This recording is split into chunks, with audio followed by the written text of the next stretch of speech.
Assalamualaikum warahmatullahi wabarakatuh. Nama saya Putra Yama dari Offering 8BK. Di sini saya akan mempresentasikan mengenai strategis konseling REBT dalam setting kelompok. Karakteristik kelompok konseling REBT. Yang pertama, pembentukan kelompok dalam konseling REBT. Seorang konselor atau pemimpin kelompok menyiapkan rancangan kegiatan kelompok, persyaratan anggota kelompok, dan pelaksanaan penyebaran informasi serta penyaringan anggota kelompok. Tujuan konseling kelompok REBT untuk menghilangkan pandangan yang menyalahkan diri sendiri pada kehidupan untuk mengurangi respon emosional yang tidak sehat dan untuk memperoleh filosofi yang lebih rasional dan toleran. Bentuk kelompok konseling REBT. Kelompok dengan komposisi anggota kelompok mulai dari 8 hingga 10 anggota yang mencakupi berbagai kategori diagnostik. Selanjutnya yaitu perkembangan kohesivitas dan dinamika kelompok. Kohesivitas kelompok dalam konseling REBT adalah keterkaitan sesama anggota dalam kelompok dalam rangka mencapai tujuan yang sama, yaitu menghilangkan pemikiran irasional dan menggantikannya dengan pemikiran yang rasional sehingga konseli dapat hidup dengan bahagia. Dinamika kelompok dalam REBT berarti proses interaksi yang melibatkan konseli agar dapat belajar kecakapan sosial dan berinteraksi dengan orang lain. Anggota dalam kelompok serta konselor dapat mengamati perilaku anggota lainnya, selanjutnya memberikan umpan balik atas tingkah lakunya yang dilakukannya. Implementasi strategis kelompok dalam konseling REBT. Melalui REBT dalam situasi kelompok, konselor dapat menanamkan atau membelajarkan kepada konseli untuk memahami input kognitif yang menyebabkan gangguan emosional, merubah pikiran konseli agar menghiraukan pikiran-pikiran irasional dan menggantikannya dengan pandangan rasional. Kemudian tahap pelaksanaan konseling REBT. Yang pertama, tahap pembinaan hubungan. Pada tahap pembinaan hubungan, yaitu ada menerapkan sikap dasar seperti penerimaan, membuat suasana hangat agar konseli merasa nyaman, menerapkan sikap toleransi dan menjalin hubungan keakraban. Yang kedua, menciptakan suasana pendukung baik, suasana informal, objektif, dan suasana raport. Yang ketiga, membuka sesi pertama atau perbincangan awal. Kemudian tahapan yang kedua yaitu tahap pengelolaan pemikiran dan pandangan. Yang pertama, mengajarkan ABC dari REBT. Teori ABC diajarkan kepada konseli yang menjalankan terapi individu atau kelompok.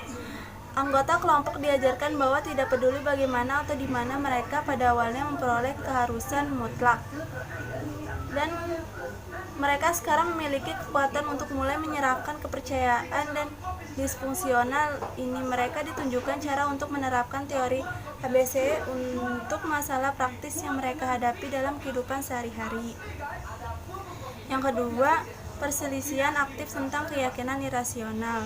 Anggota kelompok diajarkan cara memeriksa dan memodifikasi keyakinan mereka yang kaku dan ekstrim tentang diri mereka sendiri. Yang ketiga, mengajarkan mengatasi diri. Anggota kelompok diajari bagaimana kepercayaan yang merusak diri sendiri dapat dilawan dengan pernyataan diri yang masuk akal, rasional, dan mengatasi masalah. Mereka diharapkan memantau cara mereka berbicara dengan menulis dan menganalisis kualitas bahasa mereka.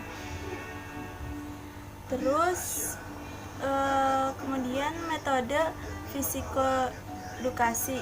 REBT dan sebagai besar program terapi perilaku kognitif mengambil pendekatan pendidikan dengan konseli.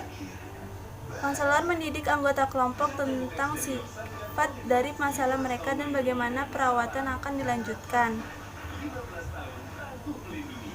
Kemudian menerapkan berbagai teknik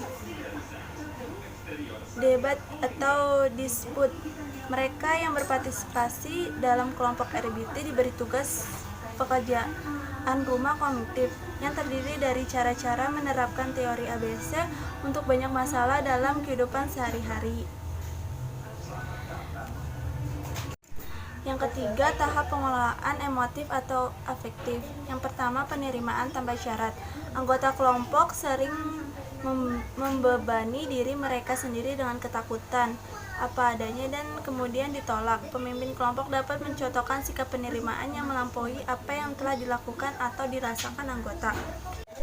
Yang kedua, citra rasional emosional. Anggota kelompok diminta untuk membayangkan dengan jelas salah satu hal terburuk yang mungkin terjadi pada mereka. Mereka membayangkan diri mereka sendiri dalam situasi tertentu di mana mereka mengalami perasaan yang mengganggu. Yang ketiga, melaksanakan teknik-teknik relaksasi. Dalam teknik-teknik relaksasi ini banyak menggunakan teknik yaitu menggunakan humor, bermain peran, dan latihan menanggulangi malu. Yang keempat, tahap pengelolaan tingkah laku, yaitu yang pertama ada homework, mengajukan konseling untuk berbuat dan memberi nasihat. Anggota kelompok REBT didorong untuk berlatih dan bekerja keras di luar sesi terapi sebagai jalan menuju perubahan pribadi. Yang kedua, mengajak konseling dalam latihan keasertifan. Menguatkan maupun hukuman digunakan untuk membantu anggota kelompok berubah. Menguatkan dapat melibatkan membaca novel, menonton film, pergi ke konser, atau makan makanan favorit. Yang ketiga, pelatihan keterampilan. Asumsinya adalah bahwa dengan memperoleh keterampilan yang sebelumnya tidak mereka miliki, anggota akan merasa lebih percaya diri tentang diri mereka sendiri dan akan mengalami perubahan signifikan dalam cara mereka berpikir, merasakan, dan berperilaku. Anggota kelompok memiliki kesempatan untuk belajar dan mempraktikkan keterampilan interpersonal yang penting dalam sesi kelompok. Sekian presentasi dari saya, kurang lebihnya mohon maaf. Wassalamualaikum warahmatullahi wabarakatuh.